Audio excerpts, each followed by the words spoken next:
Well, folks, it's time to kick it old school, so you can feel cool. Give it to me, baby. This is a terrible story. Okay, when I was younger, I thought I wanted to be an actor. So, my junior year, I signed up for the drama class in my high school. And it was the second semester, I think. And so the class had already been going, and there were three other students who started the day that I started, but everyone else was way ahead of us. They were already doing scene work, and there were me and three other students who didn't know what the hell we were doing. So the drama teacher assigned us to perform these ambiguous dialogues for the class. We all got the same script, and we had to show our scene partner something, but the script didn't specify what it was we were showing them. So we all had to figure that out for ourselves. I remember one girl was really pregnant, and she decided that what she was showing her scene partner was that she was pregnant. So her scene partner walks in, she lifts up her shirt and shows him her pregnant belly, as if he somehow otherwise would have not noticed the fact that she was really pregnant. My scene partner, who was, a more established actor, he was a really cool guy. He had this huge kid and play high top fade, and he had a prosthetic arm, which really isn't important to the plot, but it's the details that sell your story. So he walks in, and I decide that what I'm going to show him is that I'm impervious to pain. So he walks in, I roll up my pants leg and start stabbing myself in the shin with a pencil while going on with the scene as if it's not happening. Now, in reality, I am not impervious to pain. I could feel it every time I stab myself in the shin, but I was masochist enough, even at 17, to continue on with the scene as if nothing was happening. Now, personally, I thought I gave a very credible performance, and I thought I was being very inventive with what I had to work with. Um, my drama teacher and my fellow thespians did not agree, and it went over horribly. Now, what I and the other new drama students did not know was that the class was full. It was overbooked. And when we did these scenes for our classmates, we were basically auditioning for the one or two open spots available in the class.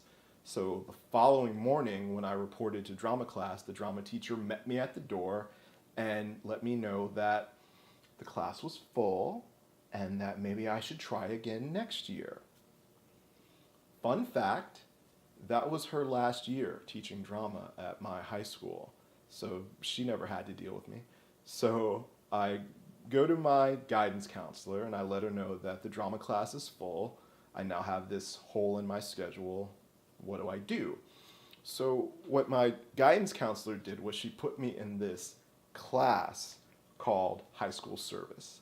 Now, I don't know how common this is, but high school service is one of those things like study hall that they just kind of put you in when you have a hole in your schedule. It's not the first hour of the day, it's not the last hour of the day, so you can't just come to school late or leave early, and they can't have you roaming the halls unsupervised for an entire class period. So they just stick you in a class.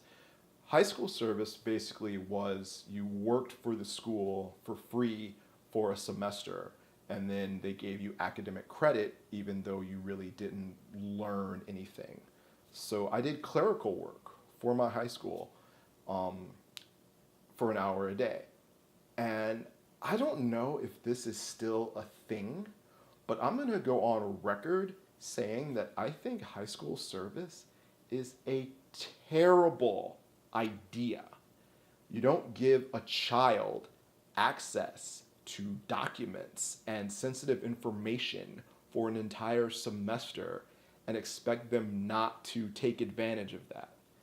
And for the record, I abused the fuck out of my semester of high school service. I marked myself present for classes that I skipped. I marked my friends present for classes that they skipped. Uh, I stole official school forms that I could later forge signatures on. I had access to all my classmates' personal information, which I should not have had. And the worst thing I did during my semester of high school service was I found this printout of information about every student enrolled in my school, and I stole it. And this is like 1990, 1991. So we're talking about like dot matrix printing. It was like the size of a phone book. And I just put it in my bag and walked out with it. So fast forward 5 years, I'm still dating my high school sweetheart. We were together off and on for 7 years. We had a horrible drug and alcohol fueled, codependent, dysfunctional, abusive, violent relationship. And at one point, she just up and left me. She just disappeared without a trace, didn't tell me where she was going, moved away, didn't tell me how to contact her. So at this point in my life, I'm working as a child support collector for the state of Illinois. And one of my jobs is skip tracing, tracking down deadbeat dads and harassing them into paying their back child support. So between the information that I had about my girlfriend from this document that I stole when we were both in high school together, and the resources that I had from my job as a child support collector, I was able to track her movements across the state of Missouri at a time when she was very deliberately trying to get away from me. I'm not proud of any of this, by the way. So I had that job as a child support collector for about a year. And then in 1996, I quit my job to go back to school to study drama. So, circle of life.